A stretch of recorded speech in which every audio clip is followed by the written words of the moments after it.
Good morning, good morning, good morning, guys. It is Wisdom Wednesday. Get up, get up, get up, get up. Let's go, let's go, let's go. It is yours truly, Dr. K. And guess what? This morning we are talking about passing the baton.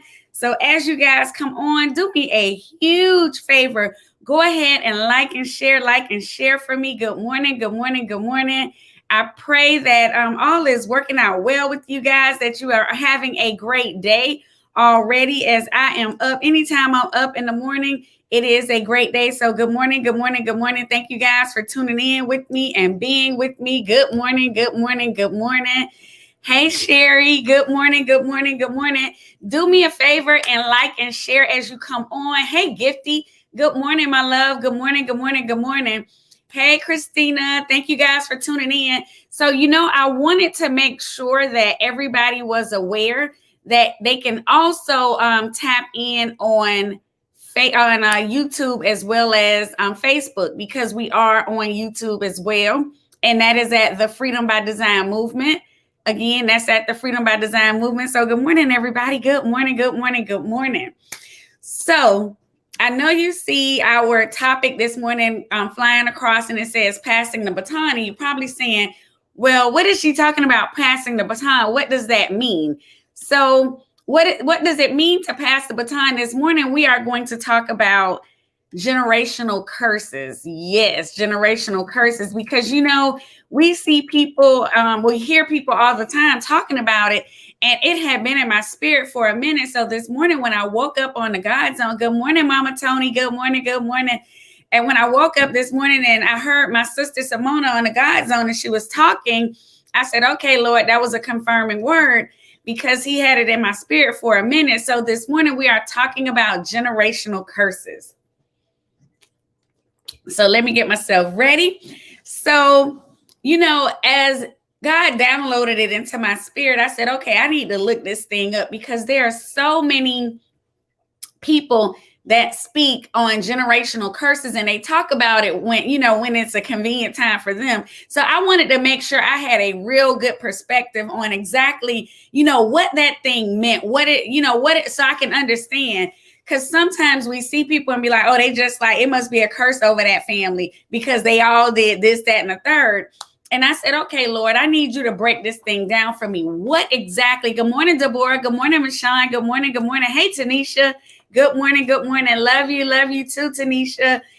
So it was like, what is that generational curse? And it was like, it's the belief that a curse, something is passed down from one generation to another due to rebellion against God. It can be, some of the things we think about: divorce, incest, poverty, that fighting spirit, whatever it might be. But the fact of the matter is, when God is saying, okay, it's passed down from your fathers, from your mothers, I started looking at that thing.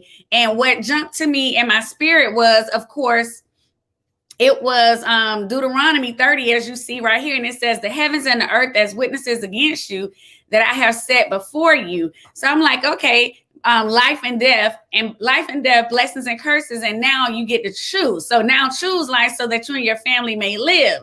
So God isn't saying that because my great grandmama did something, I'm automatically going to be penalized. The parents that he was talking about were our first parents. Yes, Adam and Eve, who walked in, did what they did, and now we're all born into sin. And I'm like, okay, God, I get that. But what about in Exodus when you say that children will be punished for the sins of their fathers to the third and the fourth generation? And, as I started really praying and meditating about that thing, and it's like, okay, we inherit physical and behavioral characteristics from our parents, not always positive. But God never wants us to think that we are bound by the mistakes of our forefathers. He is offering us freedom through him. He has a plan for freedom for us. So we're never bound just because somebody else did something. We get an opportunity to break the chain. And so as I started thinking about that thing, and I was like, okay, Lord, I know I'm redeemed. I understand I get to choose, but what does it really, really look like? So this morning I was taking my notes, and then I just got off my notes because I said, Heavenly Father, I need you to just speak to me and through me, because, I see this thing in my own family. I hear other people talk about it. So I want to make sure that I'm able to convey it the way that you downloaded it to me. And he was like, remember when you used to run track? And I was like, well, Lord, I ran track. I started running track at like 7. He was like, yeah, you were a sprinter. I said, yeah, I was a sprinter. He said, what event did you love more than anything? I'm like, well, I like the 50 and the 100. The 220 was okay for me. And back then it wasn't meters, so it was the yard dash. He was like, but the relay races were everything. And I'm like, yeah, the relays were good. And that's when the whole thing of passing the baton. And he says, as parents, we get to pass the baton. As uncles, as aunts, as grandparents, we're going to pass the baton. And the beauty of the whole thing with the relay race is, if you ask any great relay team what their secret is, they're always going to tell you that they practice the handoff. And I was like, Lord, he was like, come on, track with me. I'm like, okay, because I'm trying to process as he's trying to download it. And he was like, they have to practice the handoff. The speed is it doesn't matter how fast you are. If your handoff is bad, everything is bad. I was like, okay, I understand that. He was like, so what you do is, when you're running, you have the baton for a while. When you have the baton, it is your responsibility to run your leg of the race. Everybody's watching you. Everybody is looking. And when it's time for you to pass the baton, you have to make sure that the next person, that their body is positioned right, their hand is back, so that they can receive the baton in stride. And I was like, okay, Lord, so I get that. He's like, so you as a parent, you as an aunt, as an uncle, you have to run your leg of the race, and you have to run it. You have to run it with, oh, come on, Lord, help me get the word in my mind. You have to run it with excellence. You have to run it with swiftness. You have to be consistent. You have to be persistent, because guess what? Those children are watching you, and what they see you do, they're going to imitate. So if your race is ran with a whole lot of foolishness, a whole lot of foolery, arguments all the time, being nasty to people, guess what? The kids, the future generations, they're watching it. So it's up to us, when we run our race, that we run it swiftly, but we do it with excellence, so that they have a good model. I listened to my sister this morning on the God Zone, and she talked about a book that she was reading from Tony Evans. And I can't remember the exact name of the book, but I do remember the analogy of how we raise our children. And it's a bungee cord effect is what she called it. If we raise them right, if we give them good models, good examples, if we embed and instill all the things into them that they need to get, no matter how they jump away, automatically they're going to bounce back, just like the bungee cord. Even when you jump down, the cord, you might go all the way down and be this close to the ground. You're inevitably going to bounce back. You're going to be pulled right back. So that's that whole thing of train a child up in the way that he or she should go, and they won't depart from those ways. So, I thought about that thing, and I said, well, Lord, some of us get in situations where we aren't doing the best things for our children. We start speaking certain things over our children. And this is where I started, kind of reflecting on myself. I'm like, what are you speaking over your child? What are you speaking over your children? What are you speaking over your nieces, your nephews? Are you telling them who they're like, or who they were like that was an ancestor that wasn't about anything? Are you treating them bad? Sometimes we have to think back and say, what did I go through? And am I repeating the example? Another example that I had was, I was reading the other day and I saw Prince Harry and Meghan Markle, and he talked about the fact that he wanted to break the cycle. He didn't want to be consistent with the way he was raised. He saw that, I went to this school because my dad did it. I had this mannerism because my dad did it, and his dad before them. And he was like, I didn't want that for my child. I didn't want that for my children. I didn't want that for my family. So I had to do something different. And while I was reading, I was like, Lord, you give us choice. You give us the ability to choose how we're going to be. And that's the beauty thing about our walk with him and where we are. He is not going to restrict us from making decisions, good, bad, and or indifferent. but we can always rebound. He's like, you always have my safe place and space to come back to. So what are you saying and speaking over your children? Some of us, when they get 18 or 21, we cut them off. And we say, you know what, let them fly, let them be, let them do.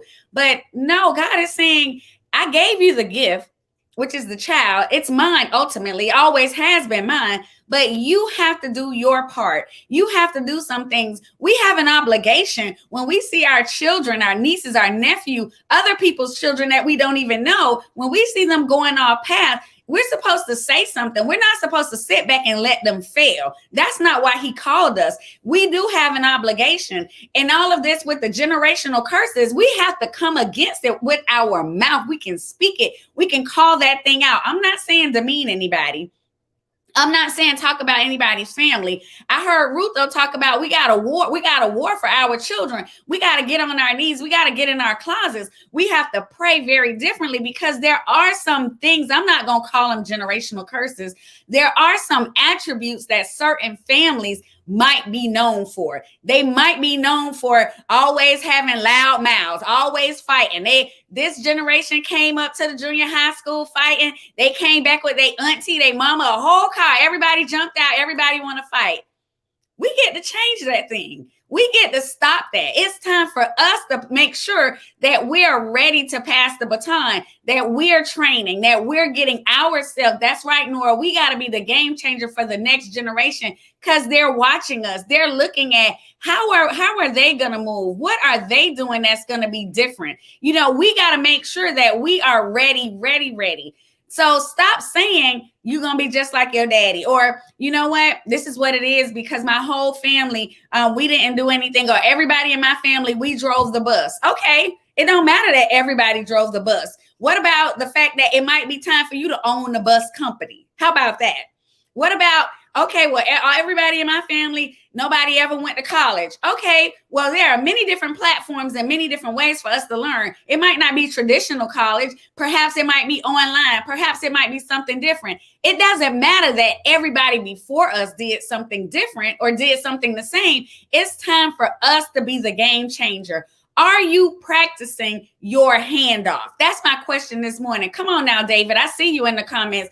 Are you practicing your handoff? And what will it be like when you get to hand off the baton to the next generation? Have you carried it with excellence? Have you done what you need to do? I'm going to get deep and come right into somebody's house because, you know, I grew up in Richmond Heights, Florida, Miami, in the South, as we call it. So understand there are some things that children that I saw that I probably should not have seen. And, you know, some of us, we like, well, it was okay for us. We saw it. No, it wasn't okay. Children shouldn't be sitting around grown people conversation. And family, if you're a person who has extracurricular habits, or if you have a filthy mouth and you think it's okay for children to sit around and hear it, but then when the teacher call or somebody call or they say something to you that's out of order and you like, you better not disrespect me. Well, you disrespecting them by allowing them to sit around while you have grown people conversation that's not appropriate. You're disrespecting them when you allow a child to sit at your knee when y'all having grown people conversation and saying things that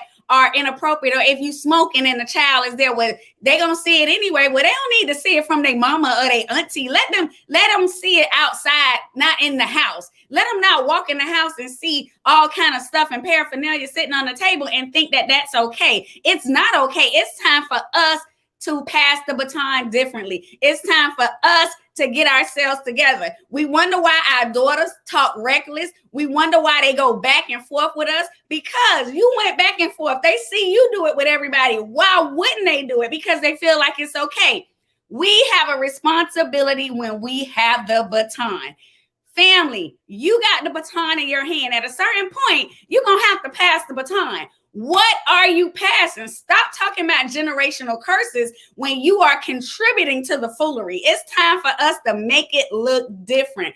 It is time for us to make it look different, and we have the power to make it look different. Instead of tearing our children down and telling them what they're not, go ahead and speak life. Tell that son, that daughter that you love them. Tell them that, you know, I'm going to be here for you. I listened to my sister Deborah yesterday on the Guides on it. She talked about a nephew And she gave a powerful testimony. He was locked up and, you know, she hadn't talked to him. And she said the Holy Spirit just led her to put some money on his books and she didn't even know how to do it. You know, he had been locked up and she was like, I don't know how to do it, but help me. But when she did it, he instantly got the notification and he began to cry and he was in jail. And they're like, no, don't cry. You got to be strong and all of that stuff. But he was like, my auntie didn't forget about me.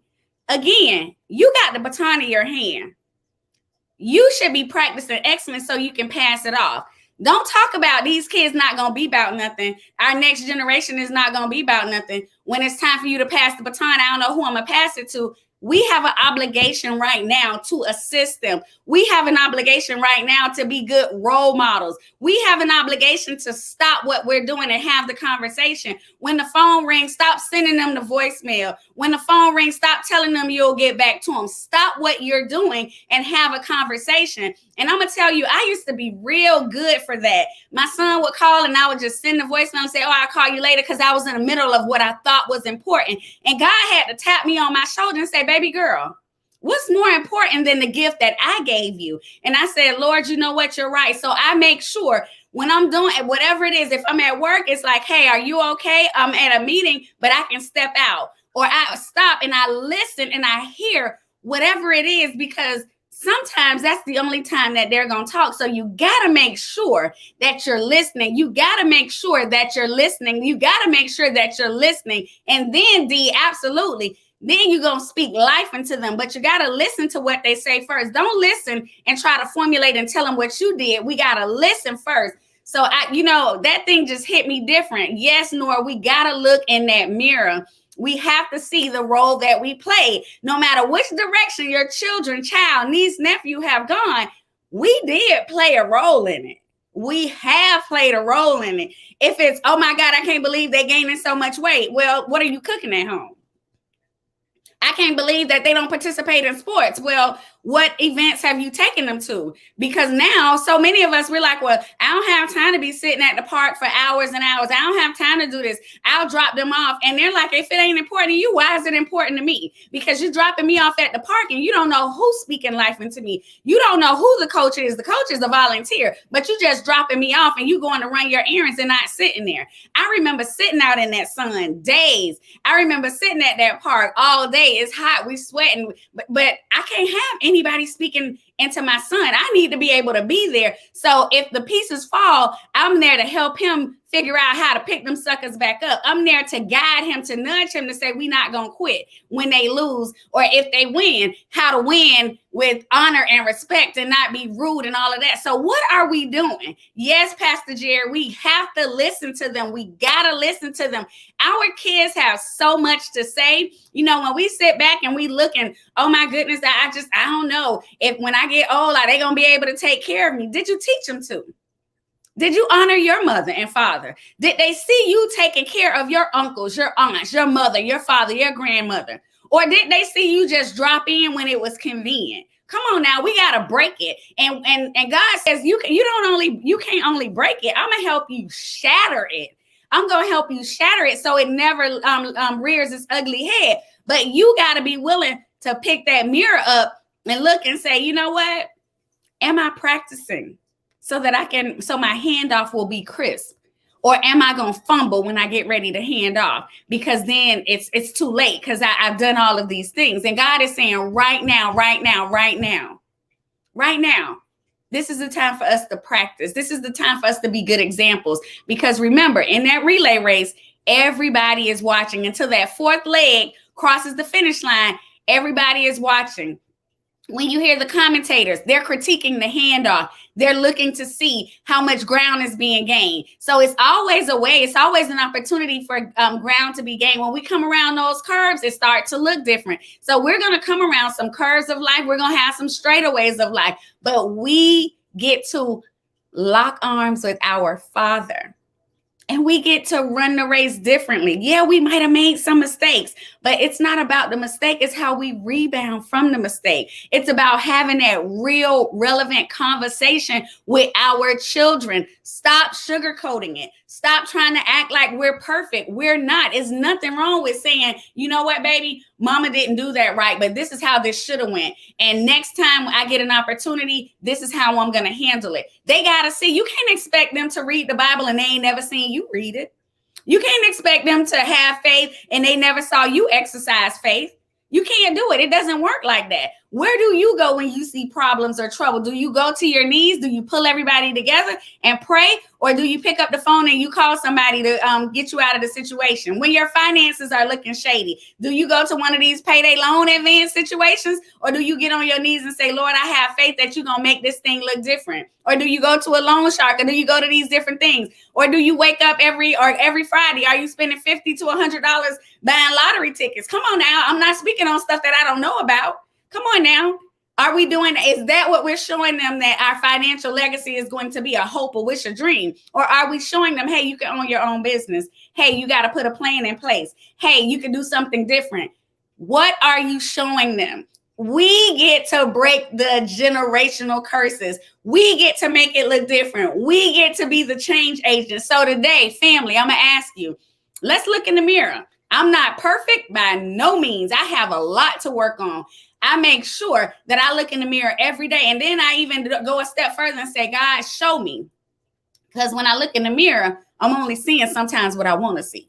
So I need you to show me. I need you to cleanse me. Remove anything in me that is not what it needs to be. If you didn't put it there, Lord, I don't want it. Remove it so that I can be a good example for my family, so that I can be a good support for my sister, my cousin, my sisters in Christ, for all of them. So again, think about the examples. The next time you say, I called that girl and she ain't even go get what I wanted, when your mama called you and she watched you ignore your mom, what example did you set? Yeah, family, I know sometimes it's not easy to receive, but we have to look at it and reflect and see, what is our part in this thing? How am I going to pass the baton? Yes, man. D said, I hear my coach yelling, think about that. Don't forget the handoff and be present in the race. Absolutely. That's a whole word right there, D. You got to be present in the race. Are you present? Are you present? Because in a relay, it's 4 people in that relay. Every last one of them have to be mentally present. Are you present right now in the life of your family, your children? Are you present? Or are you just going through the motions? Are you thinking about just you? Or are you thinking about the next generation? Are you thinking about the handoff? And that goes spiritually, that goes mentally, that's physically, financially. What are we doing? In a couple of weeks, I'm going to have my girlfriend on, Nanette Rowland. We're going to talk about finances, because are we trying to leave a legacy, or are we trying to ball out right now? What are we putting in place for our future generations? How are we setting them up for success? We get to do it. We have choices. Family, that's what I have for you this morning. I pray that the words, the way that he gave it to me, that it was able to reach you and touch you, because it definitely touched me. I want to make sure that I announce that at 9 o'clock, it's 7:53, at 9 o'clock, set your alarms for BC Right Unfiltered. Today's topic is vaccination discrimination. And y'all know my sister is real, relevant, and raw with it. She is going to bring it. So I'm excited. As I hear vaccination discrimination, I'm already over here like, Lord, help us all. So yes, I see Nora say she is present and accounted for. Yes, indeed. I love it. I love it. Y'all can tune in on Facebook or YouTube. And this is episode 11. So make sure you tune in for vaccination discrimination with BC Right. So I'm excited. And yes, thank you guys for all of your prayers and everything. I love you. God bless each and every one of you. And I will see you on Freedom Friday. Take care, family. Bye-bye.